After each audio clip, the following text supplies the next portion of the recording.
Welcome to Yahoo Finance Sports Report, a unique look at the business of sports, brought to you by Yahoo Finance and Yahoo Sports. I'm your host, Joe Pompliano, and I'm here to coach you through the financial game. We'll look beyond the headlines, analyze all the latest sports news, the teams, trades, and billion-dollar deals, so you and your portfolio will win big. This week, we're breaking down everything you need to know heading into the sports world in 2025. Plus, we're talking about the FIFA Women's World Cup and recapping everyone's favorite Pop-Tart Bowl. Yahoo Sports senior NFL reporter Jori Epstein will also be stopping by the show to talk all things football. Let's huddle up and get right into it. All right, it's time for this week's Pomps Playbook, where I take a look at some of the biggest headlines in sports that you and your portfolio need to know. Let's kick things off by talking about a new trend that is hitting college football: head coaches pledging salary for name, image, and likeness deals. This trend started when Florida State University recently announced that head football coach Mike Norvell is donating $4.5 million of his salary to the FSU athletic department. This was such a big deal because the donation represents nearly half of Norvell's $10 million average annual salary. The money will help the school offset costs of $20 to $30 million of revenue sharing that could be coming as soon as next year because of the House vs. NCAA settlement. And two other coaches have since followed suit. Oklahoma State University head coach Mike Gundy recently agreed to restructure his contract that included a pay cut. Oklahoma State will now take those cost savings and redistribute the money to the school's athletes. Not to be outdone, LSU head football coach Brian Kelly also joined the party by pledging to match the donations of up to $1 million in LSU's NIL collective. These creative redirects of coaching salaries won't be the last, and they represent a new power shift in college sports that places a massive premium on athlete pay.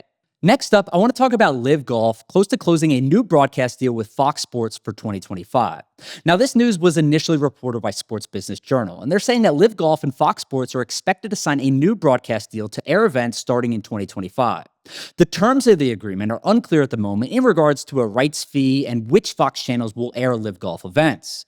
But a deal with Fox would be a massive win for Live Golf and boost the tour's distribution under the Fox's media machine. As a reminder, Live Golf has been broadcasted on the CW for the past 2 years, but struggled to gain any significant ratings foothold. For example, although Live Golf was in 120 million American homes through the CW deal, its Greenbrier event in August only averaged 165,000 viewers, even though John Rahm and Brooks Koepka, two of the biggest names in the entire sport, were battling each other down to the wire. Live Golf also stopped publicly sharing U.S. ratings data from the CW after just a few events into the first year of its deal in 2023. And a third-year option for the CW broadcast deal was not picked up. Now, a deal would make sense for Live Golf and Fox Sports, as NBC, CBS, ABC, and ESPN are all connected to the PGA Tour and PGA of Americas in some fashion, meaning they would never do a deal with Live Golf. Live also intentionally designed its 2025 schedule to end in August, conveniently and intentionally right before networks start focusing on college football and the NFL. And the last topic I want to talk about in Pomp's Playbook today is Netflix scoring the FIFA Women's World Cup exclusive U.S. rights for 2027 and 2031. Now, this happened just a few days before Christmas, and financial terms of the deal have not been made available yet. But this will be the first sports competition to be fully acquired by Netflix, not just a one-off event like the NFL Christmas Day games or the Jake Paul versus Mike Tyson fight. The deal will include live coverage of every Women's World Cup match, studio shows with high-level broadcast talent, and exclusive documentaries for the lead-up to each tournament. Netflix will also gain the media rights to Puerto Rico in this deal, and the agreement includes rights to all languages for U.S. broadcast. This is an important distinction because Fox Sports and Telemundo split the U.S. broadcast rights for the 2023 Women's World Cup in Australia and New Zealand. And many people thought Fox would regain these rights in the next round of negotiations, but Netflix came and swooped them away. The deal with Netflix is also the first under FIFA's new strategy of selling the rights to the men's and women's World Cup events in separate packages, hopefully attracting them more money in the long run. This is important because the 2027 World Cup is scheduled to take place in Brazil and should be massive, while the host for the 2031 World Cup is still being decided by FIFA. This week for the deeper dive, where I give you a play-by-play analysis of news in the sports world and its significance to your bottom line, we're going to run through the biggest storylines I'll be following in 2025. Let's kick things off by talking about the UFC's new media rights deal. Now, the UFC is going to be negotiating a new media rights deal in 2025. This is huge because there's really not many premium sports properties that are up for grabs over the next few years. The UFC currently has a deal with ESPN, which has been terrific for both of those companies. UFC has grown a lot over the last few years, and they essentially helped ESPN build out their streaming service on ESPN+. But the real question is, what do they do in 2025? A bunch of different companies are going to be negotiating on these rights, although they do have an exclusive negotiating window with ESPN in Q1. But the question is, do they stay with ESPN in a larger deal? Or do they go to a partner like Netflix, who already has a deal with the WWE for Monday Night Raw at $5 billion over 10 years? It's important to remember that WWE and UFC are now under the same company as TKO, so there's already an existing relationship there. But as I talked on the show a couple of weeks ago with Ariel Helwani, we also could see the UFC splitting these rights up between multiple different partners. Staying on the topic of media rights, the NBA has a new media rights deal starting next year. Disney, NBC, and Amazon Prime paid the NBA $76 billion over 11 years for these rights, kicking Warner Brothers Discovery to the curb. So what does Warner Brothers Discovery do to make sure that their cable affiliate fees or carriage fees don't drop over time? They've already done smaller deals for tennis tournaments and sub-licensing college football games for ESPN. But also, what do Amazon's ratings look like? Amazon hasn't proven that they can do this at the NBA level yet, although they do have a deal existing with the NFL for Thursday Night Football. Is there going to be subscription fatigue? And inside the NBA is also heading to ESPN, so it'll be interesting to see how that broadcast is taken on a new network as well. Next up is the PGA Tour and Live Golf. Will we finally see an agreement between these two parties? I think it's been almost 2 years now since the initial framework agreement was struck and announced on CNBC, but now, will this finally close with an agreement between the two parties? It looks like it will eventually end with Saudi Arabia making a small investment in the PGA Tour's for-profit enterprise. But what does that really mean for the PGA Tour and Live Golf? Will there be more tournaments with mixed fields? Will PGA Tour players be traveling internationally more often? An important reminder that any of these deals will require approval from the Department of Justice. Sticking on the theme of golf, what about the 2025 Ryder Cup? This is the first time that U.S. players are being compensated for playing in the Ryder Cup. Each American player will receive $500,000 for the tournament in 2025, $200,000 for themselves as a stipend, and $300,000 that will be donated to charity. Ticket prices are also expensive for the 2025 event at $750 per fan. So, will this change the atmosphere at Bethpage Black in New York? Does it take away the home court advantage that has come to be expected at Ryder Cups, particularly here in America? It's important to remember that Bethpage is a public course with $100 to $150 greens fees, so this is sort of not par for the course for a course like Bethpage Black. Also, the Women's March Madness Tournament in 2025. What will happen with the ratings? We all know last year with Caitlin Clark at Iowa, the ratings for the Women's College Basketball National Championship were higher than the men's for the first time ever. Will these ratings continue to outpace the men's, or will they fall back down closer in line with where they've been over the last decade? ESPN agreed to pay $65 million annually for the Women's College Basketball Tournament as part of a larger 8-year, $920 million deal that they negotiated last year. To me, that means that they're going to be promoting the sport much more often than they had in the past, as typically these agreements include things as promotional activities like appearances on Top 10 or discussion topics on debate shows. So that's something to watch as we go into the new year. How will women's sports shake out, particularly at the college basketball level? Another thing I'll be watching is in Formula One, with two major moves happening in 2025. Lewis Hamilton is leaving Mercedes after 12 years to join Ferrari, and Adrian Newey is going to his first season at Aston Martin. Now, Formula One is really just a global marketing channel for these brands to sell more road cars. So will a star like Lewis Hamilton or a great engineer like Adrian Newey help these teams rise in the rankings, get more publicity, and sell more road cars? Ferrari and Aston Martin are both publicly traded stocks, so watch their tickers over the next 12 to 24 months to see if their Formula One performance has any impact, positively or negatively, on the stock price. And another public equity that I'll be watching is Nike. Can they rise back to glory under Elliott Hill? After watching their stock price slide more than 50% from its all-time high in 2021, Nike brought in Elliott Hill as CEO. Hill spent 32 years with Nike, rising from intern to CEO. He has promised to put athletes back at the center of everything the company does moving forward. But can they fix some of the supply chain issues that have plagued the company much over the last 3 years? New companies like On Running and Hoka are trying to take market share, and Nike is trying to fight back. We've made it to the one-on-one, a conversation where I get to break down news and sports with a key player in the industry. This week, I'm joined by Yahoo Sports senior NFL reporter, Jori Epstein. Jori, how are you? I'm doing well, Joe. How are you doing? I'm doing fantastic. I appreciate you joining me on this holiday week, but let's jump right into it. Netflix on Christmas Day was obviously huge for the NFL. They averaged over 24 million viewers per game for their two games. Now, that was down a little bit from the year prior at 28 million for the Christmas Day slate, but I want to just get your general feedback on how you think Netflix performed, given that there were so many issues with some of their other live events leading up to this, and many people were concerned.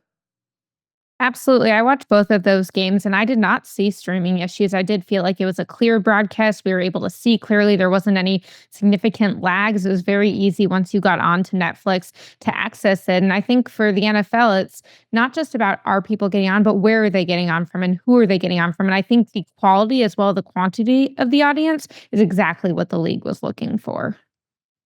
Yeah, so the number was actually rather surprising to me because everyone thinks about Netflix, it's global, you have this huge reach, but those 24 million viewers were in the US only. And Netflix is, they have a paywall, right? So it's a little bit different than what you would get with broadcast television or even cable. So I'm curious what you think what the goal here is, right, for the NFL. Is it to get younger viewers? Is it to navigate a couple of their rights towards streaming? Is it just to make more money, given that they were paid $150 million reported fee for these two games? Yeah, you really touched on so much of it, but I think there is a three-tiered goal here. The first is, as you mentioned, younger. When you look at the NFL's release, putting their numbers out, a big thing that they were noting was, hey, how many viewers did we have from the 18 to 34 demographic? And so we do not just want 50, 60-year-old viewers. We really want to meet younger viewers where they're at. The second one is the NFL's broadcast deal is going to come up. They're likely going to renegotiate around 2029 ahead of that next collective bargaining agreement. And so as the league is trying to generate as much revenue as possible to also be able to convince players to add an 18th regular season game, then I think that this is important of, hey, how many bidders can we have for these rights? And Netflix is a key one. And then the last one is really increasing their international presence. This is a broadcast that they said reached over 200 countries between the two games that were aired on Christmas Day or streamed on Christmas Day. And that is something that the NFL does not just want this to be a domestic sport. They want it to be international, which also plays into their goal of, hey, eventually, can we get every team playing one international game a year? So they've already increased their international slate from up to 5 a year to up to 9 a year going into 2025. And the more viewers they have interested in there, the more they're going to be able to create that revenue also when they go play in those countries. You said a few different parts there, and I want to see if I can just repackage it and then see if you agree with the sentiment. It sounds like you think the NFL is going to take their media rights deal or add an 18th game to the regular season, right? So go from 17 to 18. They're going to have to renegotiate that into the CBA, which is up in 2029 or around there. Then they're going to take those games, add in a new international schedule where they expand that, whether it's every week or every couple of weeks. And then they're going to take those games and renegotiate with the broadcast partners for this new, $150 billion deal. Yeah, I think that that is well put. And again, when I look at the NFL decisions and what they're going for, yes, you could say younger viewers. Yes, you could say international. But really, as we know, what they're going for is to make as much money as possible. And I think about that often when they talk about their health and safety goals. Do I think that they want a healthy and safe game? Sure. Do I think that they want that primarily so that they can make more money off it? Absolutely. And so, like, I personally do not think that international games are in the best interest of these players. I mean, if you're 300 pounds and you're sitting on a flight for 10 hours and you're dealing with jet lag and then you have to go perform at your peak. Is that the best? No. But is it going to make the league more money? I believe so. All right, we've got to take a quick break, but we'll be right back with Jori Epstein right after this.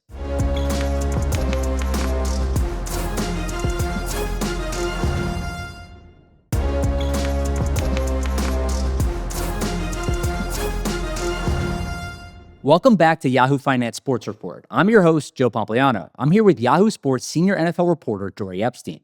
Speaking of more money for the teams, the valuations of many NFL teams have skyrocketed over the last several years and certainly over the past few decades. And we've now gotten to a point where, similar to the NBA and MLB, NHL, etc., the NFL has started to allow private equity investment. So essentially what this means is private equity investors can come in and buy minority stakes in teams. There are some guidelines and rules around what they can and can't do. But we've seen a handful of these deals already be executed over the last few months since those rules were established. What are you seeing on that side of things, and what do you expect to see as we go into 2025? Yeah, so I was at the league meetings in previous years when they had approved the ability for teams to sell a limited stake to private equity. And I was at the league meeting in Dallas this year, the beginning of December, when we saw these transactions go through for the first time. There were a couple of minute details, but they got voted on and they were approved to go through. And so the Buffalo Bills and the Miami Dolphins sold limited, non-voting, non-controlling stakes to private equity firms. And what's really interesting to me about this is the real estate implications for both teams. So for the Dolphins, this was not just about selling the team. They were also selling stakes in Hard Rock Stadium, where the Miami Dolphins play, in the Formula One racetrack that the family owns. And then for the Buffalo Bills, I mean, this is a team, and I know we're going to talk about this, that is building a new stadium. And so when I see, hey, they're building this stadium, $2.1 billion estimate. Oh, actually, it comes in $560 million over estimate. Well, maybe if you have a stake that you sell and it's about 10% and very similar costs. To me, what's so interesting is that the amount that they sold to private equity is very similar to the amount that their stadium budget came in over estimate. And so I'm not saying that is the number one reason or even maybe the primary reason that the Buffalo Bills were selling the stake to private equity. But I think we could be seeing this model where if teams are trying to get the funding for stadiums and they don't want to wait, rather than having a debt model, they could say, hey, or we can go get this money from private equity, maybe hurt our future revenue, but we don't have to hold up the progress on the stadium. That's super insightful. Yeah, I didn't even think about it in that capacity. I've typically just thought about it in the sense that the ability to bring private equity investors in lets you take some cash off the table, right? And they don't really care about the lack of control or anything because they're passive investors anyways. But you mentioned a unique example there with the stadium in Buffalo.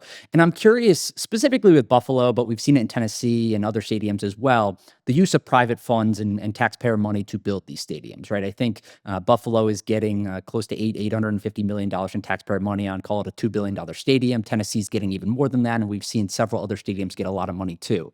Is this something that you think is going to continue to happen over the years? Because it feels like to me that people are much more in tune with how it's happening now and maybe are giving more pushback than they have in the past, but these deals just keep going through one after the other. Yeah, I definitely think these deals are going to be going through. And I do think when you look at it, and again, you're more well versed in the numbers that I do, that the economic impact long after they're building it is pretty impressive. I mean, again, I grew up in the Dallas area. I spent the first 7 years of my career there. Arlington is halfway between Dallas and Fort Worth. You've got the Cowboys there now. You've got the Rangers there now. And yes, they were contributing to those stadiums. But the way that they've revitalized and really revolutionized that area is impactful. And so I think what's more interesting to me is not whether there are going to be some taxpayer dollars that go to this, but more how they are going to be used and what that is going to look like after. Because again, going back to that Cowboys example, the Cowboys have a retractable roof. They almost never open it. They tried to open it this season and a piece fell off and they're like, oh, actually, we got to close it back. And so when you see the Bills or even the Titans saying, hey, we're not going to have a retractable roof. Well, I saw someone who lives in Arlington wondering like, hey, why did we pay for this as taxpayers if they're not even using that? So to me, it's less about whether there's going to be any funding and more about, is the funding that goes into these projects actually going to be used and actually going to be worthwhile? Have you heard any rumblings about what's going to happen in Chicago? They've been going back and forth for what feels like over a year now, I guess, at this point, between Arlington Heights and downtown Chicago. They've released renderings of both, and it feels like they're almost at a stalemate of sorts. But has there been any movement one way or the other to indicate where they're eventually going to build a stadium?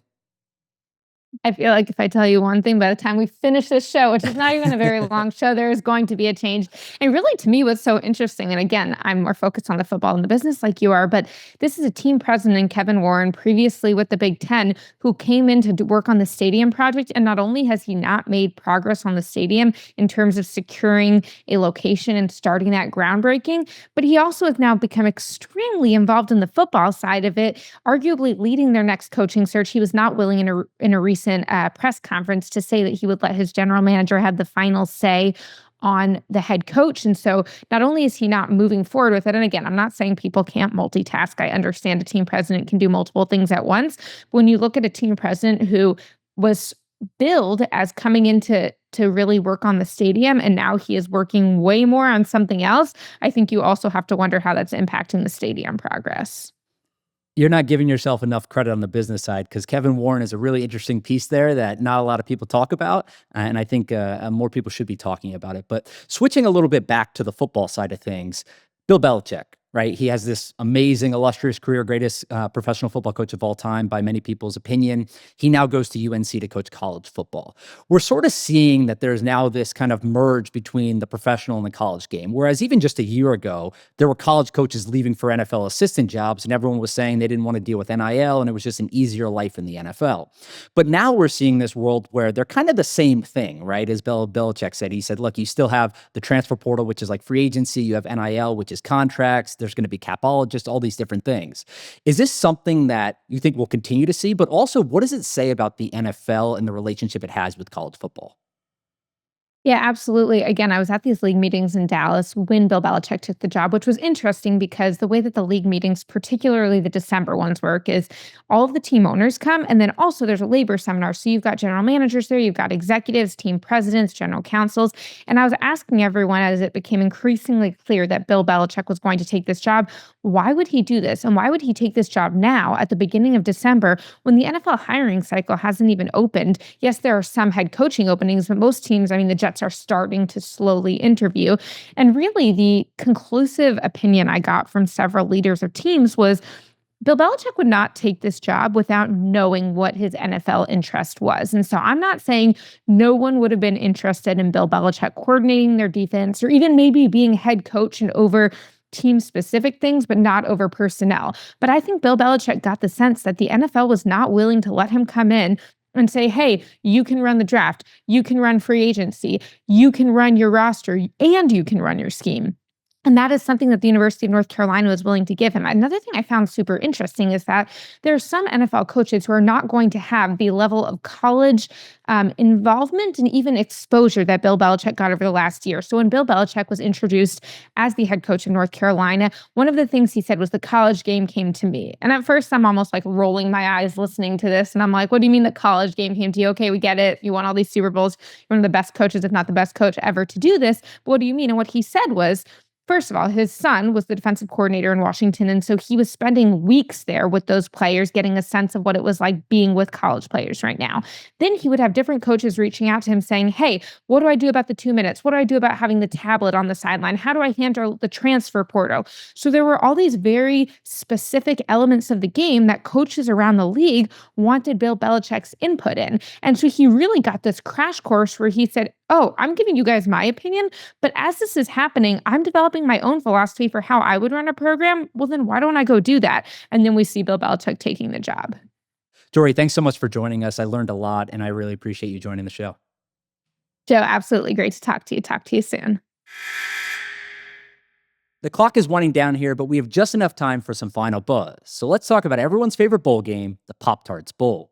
Now, the second edition of the Pop-Tarts Bowl took place this past weekend, with Iowa State taking down Miami in a 42-41 shootout in Orlando. And while this bowl game delivered plenty of action on the field, the Pop-Tarts Bowl once again delivered more viral moments off the field. Now, Pop-Tarts pulled out all the stops for their second bowl game. There were 3 new mascots with unique personalities. The trophy had a real built-in toaster engineered by GE Appliances. The goalposts and sidelines were painted with Pop-Tarts sprinkles and the foil from the packaging. The frosted strawberry mascot that was sacrificed and eaten at the 2023 Pop-Tarts Bowl was then resurrected as a zombie mascot. And of course, the sacrifice of the frosted cinnamon roll mascot this year, who was chosen to be toasted and eaten by the Pop-Tarts Bowl MVP. But while the Pop-Tarts Bowl may be the most ridiculous bowl game ever, it also produces massive results for the brand. Let me give you a few examples. The video of the frosted strawberry mascot returning to the Pop-Tarts Bowl this year has nearly 4 million views already on X.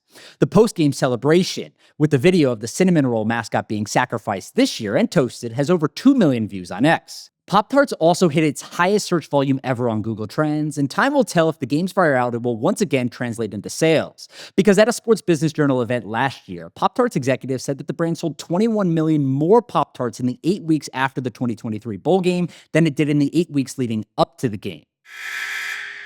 We're all out of time, so it's officially game over for this week. Thank you so much to Jori Epstein and for all of you for joining us. Make sure to tune into Yahoo Finance Sports Reports on Thursdays at 5 p.m. wherever you get your podcast. I'm your host, Joe Pompliano. See you next time.